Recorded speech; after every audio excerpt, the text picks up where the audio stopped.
Hello everyone, welcome to विश्वास classes. As promised हम लोग डिस्क्रिप्टिव आंसर राइटिंग की क्लासेस लेकर आए हैं एसबीआई पीओ मेंस 2026 के लिए। स्टेप बाय स्टेप लर्निंग करेंगे। इसमें फर्स्ट क्लास होगी, बिल्कुल बेसिक से सिलेक्शन तक हम लोग जाएंगे। इसके अंदर आप लोगों की टाइपिंग प्रैक्टिस भी इन्हीं वीडियोस के अंदर होगी। फीडबैक भी मैं आप लोगों को यहीं पर दूंगा और स्कोप ऑफ इम्प्रूवमेंट भी यहीं से बताऊंगा। सबसे पहले शुरू के 5 मिनट मुझे आप लोगों के लिए चाहिए वीडियो में, जिसमें हम लोग समझें कि एसबीआई ने जो चेंज करा है ट्रेडिशनल पैटर्न से हटकर, जो एसए और लेटर का पैटर्न था उसे हटाकर जो एसबीआई अभी लेकर आया है email writing, situation analysis, report writing, उसके पीछे एसबीआई को आपसे क्या एक्सपेक्टेड है। एसबीआई आपका कैसा माइंडसेट चाह रहा है कि आप लोग ये आंसर अटेम्प्ट करें। तो अगर एक बार आप लोग ये समझ जाएंगे तो उस माइंडसेट से आप लोग अपने आंसर को सोच पाएंगे। वही से हम लोग शुरू करेंगे। फिर मैं हर वीडियो में आपको 3 क्वेश्चंस कराऊंगा। एक ईमेल, एक रिपोर्ट और एक सिचुएशन एनालिसिस। और 3 क्वेश्चंस आपको मैं करने के लिए दूंगा, जिसके लिए आई वांट कि आप लोग यूट्यूब पर ही कमेंट करके मुझे अपने आंसर्स देंगे। तो कमेंट करके टाइप करने में आपकी टाइपिंग प्रैक्टिस हो जाएगी। वहां पर मैं आप लोगों को फीडबैक भी दूंगा आप लोगों के आंसर्स पे, और आप लोगों को स्कोप ऑफ इम्प्रूवमेंट भी बताऊंगा। नेक्स्ट क्लास में मैं उन्हीं आंसर्स को आप लोगों को करवाऊंगा, उन्हीं क्वेश्चन को जो इस क्लास का होमवर्क होगा क्लास 1 का, वो क्लास 2 में करवाऊंगा। जो क्लास 2 का होमवर्क होगा वही आपको क्लास 3 में करवाऊंगा। सो दैट आप लोग अपने आंसर्स को मेरे आंसर्स के साथ मैच कर पाए। कुछ जगह आपके आंसर ज्यादा अच्छे होंगे, कुछ जगह मेरे आंसर ज्यादा अच्छे होंगे। Together we will build a community जहां पर आप लोग अपने सिलेक्शन को ले पाएंगे। 30 नंबर का आपका सेक्शन आएगा। 30 में से आई वांट कि मेरे थ्रू जो भी बच्चा जा रहा है वहां पे वो 20 या 25 नंबर एटलीस्ट लेकर आए। और लाना आसान है, डुएबल है। 25 मार्क्स तक आप लोग लेकर आ सकते हो, क्योंकि जो भी फॉर्मेट है, जो भी लैंग्वेज है, वो सब मैं आप लोगों को सिखा रहा हूँ यहाँ पर। सबसे पहले हमें इसमें क्या समझना है कि एसबीआई ने पैटर्न क्यों चेंज करा है। देखो, जब अचानक से पैटर्न चेंज हुआ पिछले साल, इस बार भी उसी पैटर्न पे आया है, सिर्फ मार्किंग स्कीम का चेंज आया है। तो कुछ तो रीजन है कि एसबीआई आपसे क्या एक्सपेक्ट कर रहा है, वही हम लोग इसके अंदर बात करेंगे। फिर समझेंगे कि ईमेल्स कैसे लिखने हैं, सिचुएशन एनालिसिस हमें कैसे करनी है, रिपोर्ट्स कैसे लिखनी है, हमें अपने 30 मिनट्स का टाइम कैसे मैनेज करना है, और मैक्सिमम मार्क्स कैसे स्कोर करने हैं। अगर हमें ये समझ आ जाए कि हमें क्या करना है और एग्जामिनर को हमसे क्या चाहिए, तो हम वैसा वैसा कर सकते हैं। अब पहले नए पैटर्न को समझो। आप ऐसे समझो कि कल अगर आप पीओ बन जाते हो, तो आपको वहां जाकर क्या करना है। Apart from your regular business dealing and customer dealing, अब आपका ब्रांच मैनेजर आपसे ये तो नहीं बोलेगा कि ग्लोबल वार्मिंग पे ऐसे लिख कर दे दो, या फिर पॉल्यूशन कंट्रोल पे ऐसे लिख कर दे दो, है ना, या फिर किसी और चीज पर ऐसे लिख कर दे दो। ये तो आपका काम नहीं होगा। आपको वहाँ पे ईमेल लिखने होंगे ना, कि हेड ऑफिस को ईमेल लिखना है, जोनल ऑफिस को ईमेल लिखना है, कंट्रोलिंग ऑफिस को ईमेल लिखना है, या फिर कोई रिपोर्ट बनानी है, आरबीआई के कंप्लायंस की रिपोर्ट बनानी है, किसी भी ऐसी चीज की, या कोई ऐसी सिचुएशन है जो आपको हैंडल करनी पड़ेगी, कुछ ऐसा ही आपको करना होगा। उलझुल तो कुछ नहीं करना होगा ना। बाकी एग्जाम्स ने सिर्फ आपके राइटिंग स्किल्स चेक कर रहे हैं, बट एसबीआई क्या कर रहा है, एसबीआई आपको ऑलरेडी वो एप्टीट्यूड दे रहा है, वो सोचने की क्षमता दे रहा है कि आप खुद को पीओ मानो, फिर पेपर दो। अगर आपके अंदर वो काबिलियत है खुद को पीओ समझने की, ताकि आप पीओ की रिस्पॉन्सिबिलिटी को समझ पाओ, उस रोल को समझ पाओ, आप वैसा सोच पाओ, तभी एसबीआई आपको हायर करना चाह रहा है, वरना नहीं करना चाह रहा। सबसे पहले हम लोग पिछले पैटर्न पे जाए तो हम लोग एसे और लेटर पे बात किया करते थे। वही हमारा मेन होता था कि हमने एसे राइटिंग कर दी, लेटर राइटिंग कर दी, हमारे नंबर आ गए। अब एसबीआई हमसे ईमेल लिखवाना चाहता है, सिचुएशन एनालिसिस करना चाहता है, रिपोर्ट राइटिंग या प्रेस ही करना चाहता है। दैट मीन्स एसबीआई का जो फोकस हो गया है वो प्रोफेशनल कम्युनिकेशन की तरफ बढ़ गया है, डिसीजन मेकिंग पर बढ़ गया है, प्रॉब्लम सॉल्विंग पर बढ़ गया है, और बिजनेस राइटिंग पर बढ़ गया है। तो आपके अंदर वो लिखने की काबिलियत है या नहीं है। ऐसे लिखना तो आसान है, आपने कहानी कर दी। आपको टू द पॉइंट स्पेसिफिक लिखना आता है या नहीं आता है, उस चीज का जजमेंट एसबीआई कर रहा है आप लोगों के पेपर में। तो हमारे पास जब हमें लिखना है ना अपने डिस्क्रिप्टिव राइटिंग के लिए, हमारे पास 7 गोल्डन रूल्स हैं। सबसे पहले जो पूछा है हमें वही आंसर करना है, हमें उल जलूल कुछ भी कहानी नहीं लिखनी। ऐसे में तो हमारे पास एक टॉपिक होता था, उस टॉपिक को हम कहानी की तरह कर दिया करते थे। यहाँ पर ऐसा नहीं करना। हमें वर्ड लिमिट के अंदर करना है। अब आपको मान लो 120 वर्ड का टास्क दिया हुआ है और आपने 170 वर्ड में लिख दिया, तो उससे एग्जामिनर इंप्रेस नहीं होगा। 120 वर्ड मतलब 120 वर्ड। अब आपको ये भी सीखना है कि इतने कम वर्ड्स में हम लोग कैसे प्रोफेशनल वे में चीजों को एक्सप्रेस करें, क्योंकि ऐसे में तो हम लोग वर्ड बढ़ाने की कोशिश करते थे। यहाँ पे आपको वर्ड कम करने हैं। कुछ वर्ड्स ऐसे हैं जो आपको प्रोफेशनल टोन रखनी पड़ेगी, जैसे I feel, I think, in my opinion, इन्हें आपको अवॉइड करना है। आप इस तरह के वर्ड यूज करोगे, जैसे it is recommended, it would be appropriate, the issue में बी एड्रेस्ड बाई। ये कुछ कीवर्ड्स हैं जो आप लोग याद कर लीजिए, है ना। आप ये नहीं बोलोगे आई थिंक ऐसा है या आई थिंक वैसा है, आप बोलोगे इट इज रिकमेंडेड कि ऐसा है या ऐसा होना चाहिए। It would be appropriate, the issue में बी एड्रेस्ड बाई। जब हम लोग प्रैक्टिस क्वेश्चन करेंगे साथ साथ, तो इस तरह के वर्ड्स पे सेंटेंस के स्टार्टिंग्स के लिए, एंडिंग के लिए मैं आप लोगों को खास तौर से बताऊंगा। हर स्टेटमेंट पे हम जोर देंगे कि यहाँ पे क्या चीज हमें डालनी पड़ रही है। फिर हमें इसमें सिंपल इंग्लिश लिखनी है।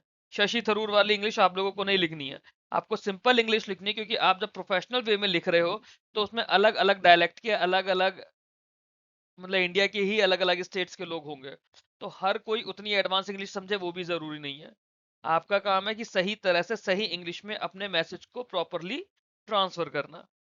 इंप्रेस करना नहीं है कि आप बड़े बड़े वर्ड्स लेकर और अच्छी अच्छी वोकैब लेकर, द हिंदू की वोकैब लेकर आप इंप्रेस करोगे, वो आपका काम नहीं है।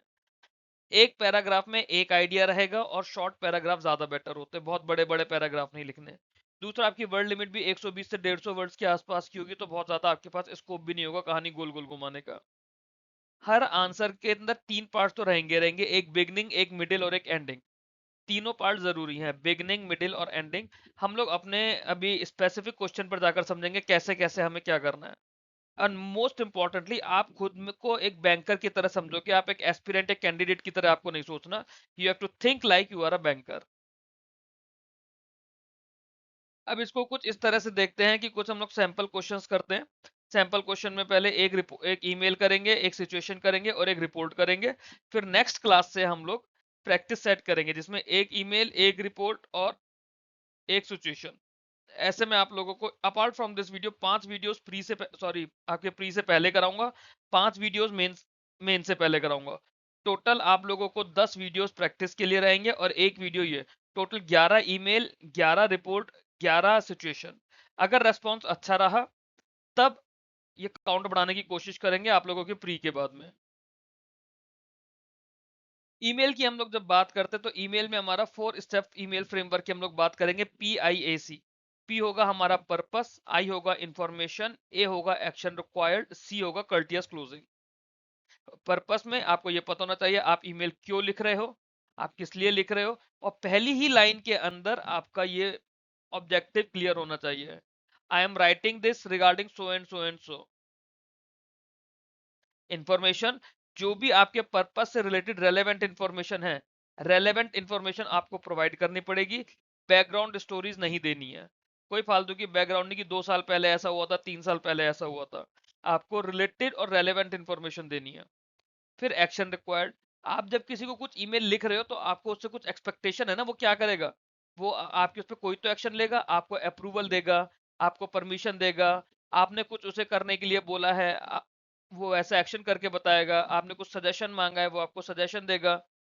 तो आपको एक्शन क्या रिक्वायर्ड है, आपको ये भी पता होना चाहिए।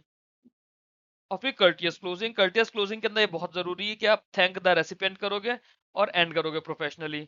जैसे नॉर्मली एप्लीकेशन और लेटर में लिखते थे ना, thanking you, your sincerely, your truly, इस तरह से करके आपको यहाँ पर भी एंड करना है और रेसिपिएंट को थैंक करना है। तो ये फॉर्मेट का भी आपको ध्यान रखना है कि ईमेल की बॉडी के अंदर क्या क्या चीजें आपके पास होनी चाहिए। अब ईमेल का स्ट्रक्चर कैसे, आपके पास जब क्वेश्चन आ गया, सबसे पहले आप उसका छोटा सा क्रिस्पी सा सब्जेक्ट लिखोगे। सब्जेक्ट आपको लिखना पड़ेगा, सब्जेक्ट कॉलन लगा के पूरा उसका सब्जेक्ट। फिर आप उसमें स्टार्टिंग करोगे डियर सर या फिर मैडम। देखो, अगर आप सर लिख रहे हो तो आप डियर सर लिख सकते हो। अगर मैडम लिख रहे हो तो डियर मैडम नहीं आएगा, डियर मैडम नहीं आएगा, डियर सर आएगा या मैडम आएगा, कोई एक चीज आएगी। या फिर आप मैडम ओब्लिक डियर सर भी लिख सकते हो। फिर ओपनिंग पर्पस लिखोगे, आपने जो भी मेल लिख रहे हो उसके लिए जो ओपनिंग वाली लाइन हमने बोली थी, आप ओपनिंग लिखोगे। फिर आप मेन इंफॉर्मेशन दोगे ईमेल की। फिर आप उसमें एक्शन क्या रिक्वेस्टेड है, आप वो बताओगे। 3 पार्ट में आपका मेन ईमेल का कंटेंट आ जाएगा। सबसे पहले सब्जेक्ट, फिर सैल्यूटेशन जिसमें आप डियर सर या फिर मैडम लिख रहे हो, फिर 3 पार्ट्स में आपकी ईमेल की मेन बॉडी, फिर आप थैंक करोगे, रिगार्ड्स लिखोगे, अपना नाम और डेजिग्नेशन दोगे। अगर आपको क्वेश्चन में नाम और डेजिग्नेशन दिया है तो ठीक है, वरना आप खाली XYZ करके छोड़ दोगे। जैसे हमारे पास एक क्वेश्चन लिया, write an email to your branch manager requesting approval to organise a financial literacy camp in a nearby village. अब सबसे पहले आप खुद से सोचो इसमें क्या होना चाहिए। हमारा पर्पस, सबसे पहले हमने पर्पस की बात करी थी। पर्पस क्या है? आपको एक फाइनेंशियल लिटरेसी कैंप ऑर्गेनाइज कराना है, तो उसके लिए आपको अप्रूवल चाहिए। तो purpose is approval, you want an approval. ठीक है। फिर हमने आई की बात करी थी, पीआईएसी में आपको इंफॉर्मेशन क्या चाहिए। अब इंफॉर्मेशन आपको क्या देनी होगी? आप अगर अप्रूवल मांग रहे हो तो आपको कुछ इंफॉर्मेशन भी देनी होगी ना। आप कैंप लगाने के लिए मांग रहे हो तो आप ऑब्जेक्टिव बताओगे कैंप का क्या है, कि आपको फाइनेंशियल लिटरेसी कैंप कराना है पास के एक विलेज में। टारगेट ऑडियंस क्या है? विलेज के लोग हैं, रूरल एरियाज के लोग हैं, उनके लिए फाइनेंशियल लिटरेसी की जरूरत है। एक्सपेक्टेड बेनिफिट्स क्या है? अगर उन लोगों को फाइनेंशियल लिटरेसी मिलेगी तो क्या क्या बेनिफिट्स हैं, ये एक बार आप लोग सोचने की कोशिश करो। अगर गांव के लोगों को जाके आप फाइनेंशियल लिटरेसी कराओगे, वो स्कैम से बचेंगे, फाइनेंशियल इंक्लूजन से जुड़ेंगे, बैंकों में अकाउंट खोलेंगे और एक इंस्टीट्यूशनल फाइनेंशियल इंस्टीट्यूशन से जुड़ेंगे। और एक्शन रिक्वायर्ड क्या है? आपको ब्रांच मैनेजर से अप्रूवल चाहिए। यही है। अब हमने इसको कैसे लिखा? सबसे पहले सब्जेक्ट डाला। सब्जेक्ट क्या है? Request for approval to organise a financial literacy camp. यही है ना हमारा सब्जेक्ट, कि हमें फाइनेंशियल लिटरेसी कैंप कराना है, उसके लिए अप्रूवल मांग रहे हैं। फिर हमने स्टार्टिंग करी, मैडम ओब्लिक डियर सर। हमेशा मैडम पहले लिखना, मैडम ओब्लिक डियर सर, ये सबसे बेस्ट तरीका होता है। फिर I am writing to seek for your approval to organize a financial literacy camp in a nearby village, क्योंकि financial literacy camp की बात हो रही है। nearby village as a part of our financial inclusion initiative। ठीक है। आपने बताया कि आप क्या करा रहे हो, फाइनेंशियल लिटरेसी कैंप करा रहे हो as a part of your financial inclusion initiative. उसका अप्रूवल चाहिए। आप कैंप के बारे में बताओगे। The proposed camp aims to educate villagers about basic banking services, digital payment methods, government welfare schemes and safe banking practices. It will also create awareness about savings, insurance and protection against financial frauds। तो जो भी banking की related services के बारे में आपने बताया कि ये जो जो प्रपोज कैंप है, आप ये नहीं बोलोगे कि कैंप एम्स कर रहा है या देखो, या तो आप ऐसा लिखोगे we are organising this camp so that villagers can learn and so फालतू की इंग्लिश लिख के नहीं, आपको प्रोफेशनल वे में लिखना है। The proposed camp aims to educate villagers about basic banking services, digital payment methods, government welfare schemes and safe banking practices. क्योंकि आप एक में बहुत सारे एग्जांपल नहीं डाल सकते, तो आपने फुल स्टॉप लगा के दूसरी लाइन बना दी। It will also create awareness about savings, insurance and protection against financial frauds. Financial literacy के अंदर तो यही सब चीजें आ जाएंगी ना। फिर इसका बेनिफिट क्या है? Such an initiative will strengthen the bank's relationship with the local community while encouraging greater financial inclusion and digital banking adoption। क्योंकि ये तो बैंकों को एक तरह का टास्क दिया ही हुआ है ना। आप में से जितने भी लोगों के दोस्त बैंक में काम कर रहे हैं, या फिर जिन लोगों को बैंकिंग का आइडिया है या बैंकिंग अवेयरनेस ढंग से पढ़ी है, करंट अफेयर्स पढ़े हैं, तो गवर्नमेंट का फोकस बहुत ज्यादा है फाइनेंशियल इंक्लूजन पर भी और डिजिटल बैंकिंग की तरफ भी। तो ऐसा इनिशिएटिव क्या करेगा? बैंक का जो रिलेशनशिप है लोकल कम्युनिटी के साथ या लोकल लोगों के साथ में, विलेजर्स के साथ में, वो स्ट्रेंथन होगा। और उसके साथ में फाइनेंशियल इंक्लूजन बढ़ेगा, डिजिटल बैंकिंग का अडॉप्शन बढ़ेगा। फिर आपने अपना इसमें रिक्वेस्ट बोला, I request your approval to conduct the camp and make necessary arrangements for a successful implementation. आपने उनका अप्रूवल मांगा। एक्चुअली में इसको अगली लाइन में लिखना है, मेरे पास थोड़ा सा स्पेस का इशू था इसलिए मैं लिख नहीं पाया। यहाँ पे आप एक एंटर डाल के नेक्स्ट लाइन में लिखोगे आई रिक्वेस्ट योर अप्रूवल, या फिर आप ऐसे लिखोगे I request you to kindly accord your approval. एक वर्ड होता है अकॉर्ड, अपना अप्रूवल दे देना, उसे अकॉर्ड कहते हैं। I request you to kindly accord your approval, या फिर I request your approval to conduct the camp and make necessary arrangement for it successful implementation. Thank you for your time and consideration, I look forward to your positive response. ये आपने polite ending दे दी। Polite ending भी बहुत ज्यादा जरूरी थी। Regards ABC probationary officers. हो गया। ठीक है। अगले सवाल की तरफ चलते हैं। अब इसमें ये समझो कि एग्जामिनर को क्या चाहिए। एग्जामिनर क्या चेक करेगा? आपका पर्पस क्लियर है? बिल्कुल क्लियर है। टोन प्रोफेशनल है? टोन भी प्रोफेशनल है। रेलेवेंट इंफॉर्मेशन दी हुई है? दी हुई है। एक्शन रिक्वेस्ट किया है? किया है। क्लोजिंग प्रॉपर है? बिल्कुल प्रॉपर है। जब आपने लास्ट में लाइन लिख दी I look forward to your positive response, है ना, तो आपने प्रॉपर क्लोजिंग दे दी। एग्जामिनर यही सब कुछ चीज देखेगा कि आपने पर्पस रखा है नहीं रखा है, प्रोफेशनल टोन है नहीं है, रेलेवेंट इंफॉर्मेशन है नहीं है, एक्शन आपने रिक्वेस्ट किया है कि आपको अप्रूवल चाहिए नहीं चाहिए। ये सब चीजें आपके ईमेल के अंदर होनी चाहिए, तो वो है इसमें। फिर सिचुएशन एनालिसिस की बात करते हैं। सिचुएशन एनालिसिस में क्या होता है? सिचुएशन एनालिसिस में होता है can every banking problem be solved by following a rule book. Can every banking problem be solve by following a rule book? नहीं, ऐसा तो नहीं हो सकता। कोई रूल बुक तो है नहीं ना, क्योंकि बहुत सारी सिचुएशन ऐसी है जो नई सिचुएशन आती है, या जहाँ पे आपकी ह्यूमन जजमेंट के हिसाब से आपको काम करना पड़ता है, वहां पे आप कोई स्टेप बाय स्टेप एल्गोरिदम की तरह नहीं चल सकते हो। तो बहुत सारी सिचुएशन में जजमेंट है, एथिक्स है, कम्युनिकेशन है, डिसीजन मेकिंग है, ये सब कुछ आता है, और यही सब कुछ एसबीआई देखना चाहता है। तो सिचुएशन एनालिसिस में आपको प्रॉब्लम नहीं बतानी है, आपको सॉल्यूशन देना है कि उसे लॉजिकली प्रोफेशनली कैसे सॉल्व कर सकते हो। तो आपको कहानी नहीं गढ़नी है, आपको पीओ की तरह सोचना है। You have to think like you are a PO, और उसके हिसाब से आप सिचुएशन एनालिसिस का काम करोगे। इसका 4 स्टेप फ्रेमवर्क है PAAO जो मैंने बनाया है। सबसे पहले प्रॉब्लम देखेंगे, कोई भी सिचुएशन की एनालिसिस कर रहे हो तो कोई प्रॉब्लम है, उसी की तो एनालिसिस कर रहे हो ना। तो कोई प्रॉब्लम है तो प्रॉब्लम में आप इशू की बात करोगे कि इशू क्या है भाई, आखिर में दिक्कत है क्या, क्या दिक्कत हो रही है। फिर दिक्कत की आप एनालिसिस करोगे। एनालिसिस में क्या करना आता है, क्या है, क्यों है, किस लिए है, क्या हो जाएगा ऐसा होने से। आपको अगर एसबीआई का पेपर देना है, एसबीआई का पेपर देने मान लो आप नहीं जाते, आपकी प्रॉब्लम क्या है, आपका मन नहीं है पेपर देने जाने का। तो क्यों मन नहीं है भाई, एसबीआई की जॉब नहीं करनी, या फिर तैयारी नहीं करी, कौन से डर लगता है, रीजनिंग से डर लगता है, फेल होने से डर लगता है, क्या दिक्कत है। तो ऐसे ही यहाँ पर कि कोई भी अगर प्रॉब्लम हुई है वो क्यों हुई है, उसके स्टेक होल्डर्स क्या कौन है, स्टेक होल्डर से मतलब उसमें कौन कौन लोग इन्वॉल्व हैं, और पॉसिबल कॉन्सिक्वेंसेस क्या है। फिर उसके लिए एक्शन क्या है। आप सिर्फ प्रॉब्लम नहीं दोगे, आपको सॉल्यूशन भी देना होगा ना। तो you have to suggest practical, ethical and realistic solutions. फिर आपको आउटकम देना पड़ेगा कि एक्सपेक्टेड पॉजिटिव रिजल्ट क्या है, अगर आपने एक्शन दिया तो उस एक्शन से क्या आउटपुट आएगा, वो रहेगा। चलो इसको कर कर देखते हैं। आपको सिचुएशन दे दी गई है, you notice that several customers are complaining about long waiting times at your branch, analyse the situation and suggest suitable measures. Branch में आप देख रहे हो कि बहुत ज्यादा वेटिंग टाइम है, जिसकी वजह से कस्टमर्स कंप्लेंट कर रहे हैं। तो सबसे पहले आप सोचो इसमें दिक्कत क्या है, प्रॉब्लम क्या है। प्रॉब्लम यह है कि कस्टमर को एक्सेसिव वेटिंग टाइम वेट कर, मतलब कस्टमर्स को एक्सेसिव वेटिंग टाइम का सामना करना पड़ रहा है।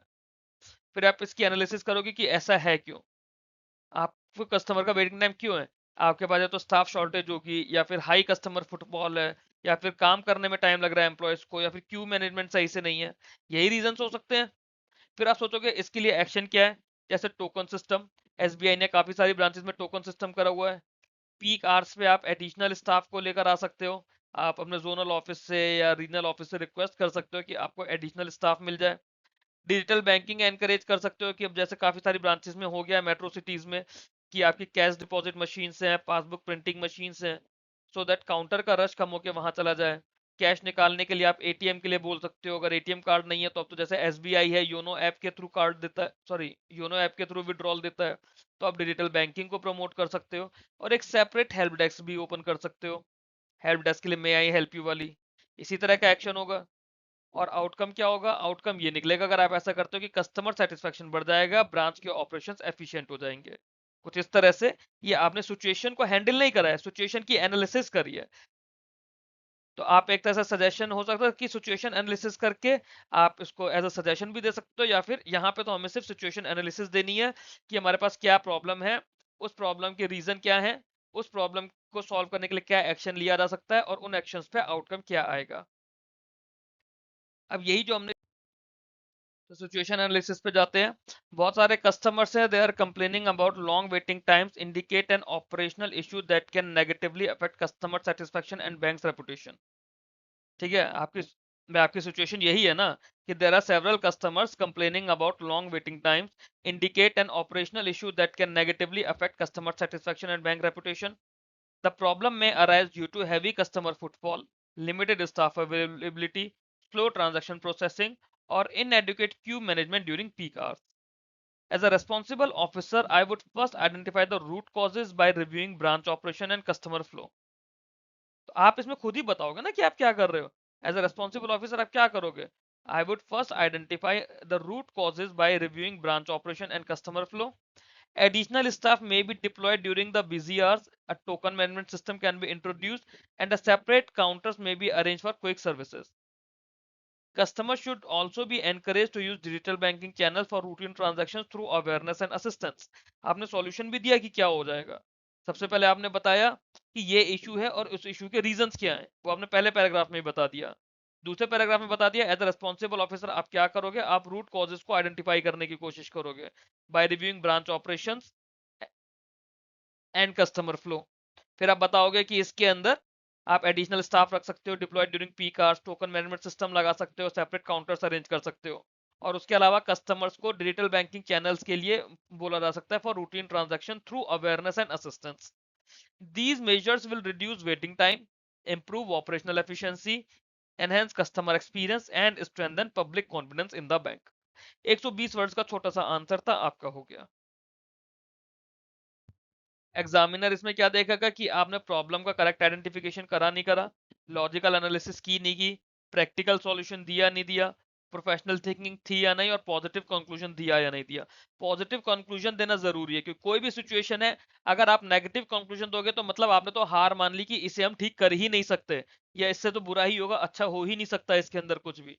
तो अगर अच्छा हो ही नहीं सकता तो बैंक में आप कर क्या रहे हो, आप तो खुद ही मान रहे हो कि एक अच्छा बैंक नहीं हो सकता, या फिर आप एक अच्छे बैंकर नहीं बन सकते। तो इन चीजों का आप लोगों को ध्यान रखना पड़ेगा। अब इसमें नेक्स्ट पार्ट आता है हमारा रिपोर्ट राइटिंग का। रिपोर्ट राइटिंग की अगर बात करें तो देखो, रिपोर्ट राइटिंग आपको कब करनी होती है, आप जब एक ऑफिसर बन के बैंक में जा रहे हो ना, प्रोबेशनरी ऑफिसर बन के जा रहे हो, फर्दर आगे प्रमोशन भी लोगे, स्केल 1 बनोगे, स्केल 2 बनोगे, तो आपको अलग अलग जैसे विजिट्स करनी होती है। फॉर एग्जांपल एक एमएसएमई यूनिट पर भेज दिया आपको विजिट करने के लिए। अब उस यूनिट की विजिट करके आपने वहां जाके क्या करा, आपने विजिट करी, आपने एक एमएसएमई यूनिट में गए, आपने वहां जाकर क्या करा, आपने कुछ देखा होगा, आपकी कुछ ऑब्जर्वेशन होगी। क्यों? क्योंकि आपको लोन सैंक्शन करना है, तो उससे रिलेटेड आप कुछ कुछ देखोगे। कुछ कुछ वो चीजें क्या होती हैं वो हम लोग प्रैक्टिस से सीखेंगे, कुछ आप लोगों को अपना दिमाग लगाना पड़ेगा। बट इस पे आप ऐसे तो नहीं लिख दोगे, you can not write an ऐसे ना, तो आपको उस पर रिपोर्ट सबमिट करनी होगी। तो इससे क्या होगा, इससे जो भी आपके सीनियर ऑफिशियल्स होते हैं उनको इन्फॉर्म डिसीजंस में हेल्प मिलती है। तो वही चीज एसबीआई आपसे एग्जाम के अंदर कराना चाह रहा है। एसबीआई ये नहीं कह रहा है कि आप आओगे तब मैं आपको सिखाऊंगा। एसबीआई वांट कि आपको पहले से पता हो आपको किस तरह से काम करना है। तो वही काम आपसे डिस्क्रिप्टिव में कराया जा रहा है, और हुआ तो 1 या 2 साल बाद में भी आईबीपीएस के अंदर भी ऐसी ही चीजें आ जाएं। तो रिपोर्ट के अंदर हमें कुछ फैक्ट्स रखने हैं, ऑब्जर्वेशन रहेगी, एनालिसिस रहेगी, रिकमेंडेशन रहेगी। हमारे पर्सनल ओपिनियन या इमोशंस नहीं रहेंगे, रियल फैक्ट्स रहेंगे। जो भी मतलब आपको कंडीशंस हैं उससे रिलेटेड आप फैक्ट्स लिखोगे। आपने क्या ऑब्जर्व किया, ऑब्जर्व करके आपने क्या एनालाइज करा, और आप क्या रिकमेंड कर रहे हो, कुछ इस तरह से रिपोर्ट लिखी जाती है। तो रिपोर्ट के अंदर हमारा IOFRC 5 चीजों का फ्रेमवर्क है। सबसे पहले इंट्रोडक्शन। इंट्रोडक्शन में आप बताओगे कि आप विजिट क्यों कर रहे हो ना, आपका पर्पस ऑफ द विजिट क्या है। फिर ऑब्जर्वेशन, आपने क्या फैक्चुअल ऑब्जर्वेशंस प्रेजेंट करोगे आप। फिर फाइंडिंग, तो जो भी आपकी ऑब्जर्वेशन की समरी थी वो आप समराइज करोगे कि ऑब्जर्वेशन से क्या निकला। फिर रिकमेंडेशन कि ये ऑब्जर्वेशन है, ऐसे ये फाइंडिंग्स मिली, तो आप क्या रिकमेंड करते हो। और कंक्लूजन एक ओवरऑल असेसमेंट कैसे देना है, फॉर्मल टोन कैसे रखना है, वही चीज हम लोग इस वीडियो में और इस पूरी वीडियो सीरीज में करने की कोशिश करेंगे। तो एक एज अ बैंक इंटर्न या फिर एज अ बैंक पीओ आप एमएसएमई मैन्युफैक्चरिंग यूनिट में गए क्रेडिट अप्रेजल के लिए, तो आपको रिपोर्ट बनानी है। ठीक है, हम उसी क्वेश्चन को लेकर आए हैं। सबसे पहले हमने अपना इंट्रोडक्शन लिखा। इंट्रोडक्शन क्या है, पर्पस ऑफ द विजिट। अब ये जो चीजें हैं ना, रफ नोट पे आपको लिखना पड़ेगा अपने लिए। जब भी क्वेश्चन आपके सामने आएगा सबसे पहले आप ये पॉइंट्स लिखोगे। स्टेप 1 आपको पर्पस ऑफ द विजिट लिखना है। Step 2 observation. ऑब्जर्वेशन क्या है, कोई एमएसएमई है, मान लो कोई भी मैन्युफैक्चरिंग इंडस्ट्री है, वहां पर क्या होगा, वहाँ पे मॉडर्न मशीनरीज होगी, एडिक्वेट वर्कफोर्स होनी चाहिए, सेफ्टी मेजर्स होने चाहिए, और उनकी प्रोडक्शन कैपेसिटी अच्छी होनी चाहिए। अब ये जो चीज़ें हैं, ये टर्म है या फिर इस तरह का, तो हम नॉर्मली सोच सकते हैं ना, बचपन से लेके आज तक टीवी में इतना कुछ देखा, मूवीज इतनी सारी देखी, इतनी सारी तरह तरह की पढ़ाई करी, फेसबुक यूट्यूब इंस्टाग्राम पे इतनी सारी रील चलाई, वीडियोस देखे, दोस्त लोग हैं उन लोगों से बातें करी, अपनी पढ़ाई के अंदर कुछ ना कुछ सीखा। तो एक अगर कोई मैन्युफैक्चरिंग प्लांट है तो उसमें ये 3-4 चीजें तो आप सोच सकते हो ना, कि वहाँ पे मशीनरीज होनी चाहिए, मशीनरी के लिए एडुकेट वर्कफोर्स होनी चाहिए, सेफ्टी मेजर्स होने चाहिए, उनकी प्रोडक्शन कैपेसिटी अच्छी होनी चाहिए। और इस सब को देख के आप आपकी फाइंडिंग क्या होगी कि अगर ये सब कुछ है, तो आपने देखा कि फाइनेंशियली स्टेबल कंपनी लग रही है, प्रोडक्शन भी सही है, मतलब कंपनी इतने नुकसान में नहीं है, आप उसके फाइनेंशियल्स देखोगे। फाइनेंशियल तो अगर आप पहले ही देख चुके होगे तो वो आपको लिखने की नीड नहीं पड़ेगी। रिकमेंडेशन क्या होगा, आप बोल दोगे कि लोन देना है या नहीं देना है। कोशिश ये करनी है कि आपका रिकमेंडेशन पॉजिटिव रहे हमेशा। और ओवरऑल असेसमेंट। ठीक है, अब इसका आंसर देखते हैं हमने किस तरह से रिपोर्ट बनाई है। सबसे पहले आपका टाइटल रहेगा, फॉर्मेट में सबसे ऊपर टाइटल रहेगा। Report on inspection of an MSME unit for loan appraisal. अगर आपको एमएसएमई यूनिट का कुछ नाम वगैरह दिया हो क्वेश्चन में तो आप नाम डालोगे, अदरवाइज आप खाली एमएसएमई यूनिट डाल के छोड़ दोगे। फिर इंट्रोडक्शन, ये हेडिंग आपको डालनी है अपने उसमें। इंट्रोडक्शन क्या है? As directed by branch manager I visited an MSME manufacturing unit to assess its operational efficiency and financial viability before sanctioning a project loan. फिर ऑब्जर्वेशंस आप डालोगे, क्या डाली हैं? Unit was equipped with modern machinery and maintained a systematic production process. Workforce appeared skilled and adequate safety measures were in place. Raw material availability was satisfactory and production activities were running smoothly. The management maintained proper business records and preliminary financial documents indicated stable sales and regular cash flows. तो ये terms जो हैं आपकी, जैसे regular sales लिखना है, cash flows लिखना है, ये सब तो मैं सिखा रहा हूँ आप लोगों को, बट लैंग्वेज में आप देखो कुछ फालतू की कहानी नहीं लिखी है, सिर्फ लिमिटेड चीजें लिखी है, करीब करीब 160 वर्ड्स में लिखनी होती है, 160 वर्ड के आसपास का ये आंसर है, 5 या 10 वर्ड ऊपर नीचे होंगे इसमें। तो हमने इसमें ऑब्जर्वेशन डाल दी। फिर हमारी फाइंडिंग्स क्या है कि ये ऑब्जर्वेशन के बाद हमने बताया कि जो एंटरप्राइज है उसने हमें साउंड ऑपरेशनल एफिशिएंसी दिखाई, गुड बिजनेस पोटेंशियल दिखाया, रीपेमेंट कैपेसिटी इसकी सेटिस्फैक्ट्री लग रही है, क्योंकि आप जब लोन देने के लिए किसी को असेस कर रहे हो तो आप ये देख रहे हो कि वो आपका लोन चुका भी पाएगा या नहीं चुका पाएगा। तो हाँ, उसके अंदर it is appearing satisfactory based on the available financial information and ongoing business observation. ये चीज हमेशा याद रखना, आप जो भी कुछ दे रहे हो ना, आपने खाली सेटिस्फैक्ट्री पे छोड़ दिया तो मतलब वो आपका जजमेंट हो गया। अब क्या है, अब आपने जब सेटिस्फैक्ट्री लिखा है तो आपने डाला कि जो अवेलेबल फाइनेंशियल इंफॉर्मेशन और ऑनगोइंग बिजनेस ऑपरेशन है उसके थ्रू। तो अगर 10 दिन बाद मान लो कंपनी में कुछ दिक्कत हो जाती है, कंपनी लॉस में चली जाती है 2 साल बाद, तो आप रेस्पॉन्सिबल नहीं हो, क्योंकि वो उस समय के फाइनेंशियल इंफॉर्मेशन अलग हो जाएगी। रिकमेंडेशन दोगे आप कि लोन को कंसिडर किया जा सकता है after verification of audited financial statement, repayment history, collateral security and compliance with all applicable lending norms। ये लैंग्वेज आपको सीखनी है और ये लैंग्वेज आएगी आपको प्रैक्टिस कर करके। कंक्लूजन क्या हो जाएगा? Overall the MSME unit appears financially stable and operationally efficient, making it a suitable candidate for financial assistance subject to satisfactory due diligence. ये हमने एक रिपोर्ट बना दी, इसी तरह से आपको प्रैक्टिस करना है। एग्जामिनर क्या देखेगा? देखेगा कि आपने प्रॉपर रिपोर्ट का फॉर्मेट फॉलो किया है नहीं किया है, प्रेजेंटेशन आपकी ऑब्जेक्टिव है नहीं है, लॉजिकल ऑब्जर्वेशन रखी है नहीं रखी है, रिकमेंडेशन आपका प्रैक्टिकल है या नहीं है, और कंक्लूजन आपका क्लियर है या नहीं है। एग्जामिनर इन्हीं मेन चीजों पे फोकस करता है। ये आप लोगों का एक टास्क है, एक ईमेल आप लोगों को लिखना है सीईओ को, for proposing the introduction of digital suggestion box for employees to share ideas on improving customer service keeping your identity confidential. ठीक है, एक आप लोगों को ईमेल लिखना है। फिर एक सिचुएशन एनालिसिस है। सिचुएशन एनालिसिस में you notice that your neighbor is regularly dumping household waste in the common area, creating unhygienic condition. As a bank employee working from home, analyze the situation and suggest appropriate steps. Or report writing, as an intern you recently visited a steel manufacturing industry for a project loan assessment. Prepare a detailed report covering observation on operations, financial position and your recommendation. Email आपको 100 से 120 words के बीच में लिखना है, situation analysis 110 से 120 words में, report writing 160 words के आसपास आप लिख सकते हो। ठीक है, अब ये इन तीनों पॉइंट्स के आंसर आप लोग लिखकर टाइप करके मेरे को कमेंट बॉक्स में बताएंगे। वीडियो को यहाँ पर पॉज कर लीजिए, लिखिए देखकर, उसके बाद आप लोग कमेंट बॉक्स में बताइए। नेक्स्ट वीडियो में मैं इन तीनों ही पॉइंट्स के आंसर्स को करूंगा और आपको नेक्स्ट टास्क दूंगा करने के लिए। तो इस वीडियो में इतना ही।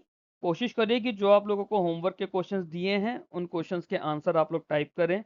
टाइपिंग की स्पीड की प्रैक्टिस, टाइपिंग की प्रैक्टिस और आंसर लिखने की प्रैक्टिस यहीं यूट्यूब पर फ्री ऑफ कॉस्ट आप लोग की हो जाएगी। कोशिश करूंगा आप लोगों में से जितने भी लोग आंसर कर रहे हैं उन हर बच्चे के आंसर को मैं इवेल्युएट करके कमेंट में ही रिप्लाई करूँ। अच्छी एक एक्सरसाइज हम लोग करेंगे, शुरू करिए इसके साथ जुड़ने का। ये मेरा मेन चैनल है टेलीग्राम पे बैंकिंग एग्जाम्स के लिए, बैंकिंग इंश्योरेंस एग्जाम, जिसमें यहाँ पे डबल ई आएगा, इंश्योरेंस का ई और एग्जाम्स का ई, बैंकिंग इंश्योरेंस एग्जाम्स, ये डाल के आप सर्च करेंगे आपको टेलीग्राम चैनल मिल जाएगा। इसके अलावा मेरा मेन चैनल है विश्वास क्लासेस का, विश्वास क्लासेस आप लोग डायरेक्ट सर्च करेंगे टेलीग्राम पे, आप लोगों को मेन चैनल मिल जाएगा। यहाँ पे आप लोग मेरे साथ कनेक्ट हो सकते हैं, वीडियोस की पीडीएफ जब पूरी सीरीज कंप्लीट हो जाएगी तब मैं आप लोगों को दूंगा, और उसके अलावा बाकी भी जो स्टडी मटेरियल अनाउंसमेंट्स हैं वो सब आपको इन्हीं चैनल्स पे मिलते रहेंगे। That's all in this video. Thank you very much for watching this. Keep learning, keep growing.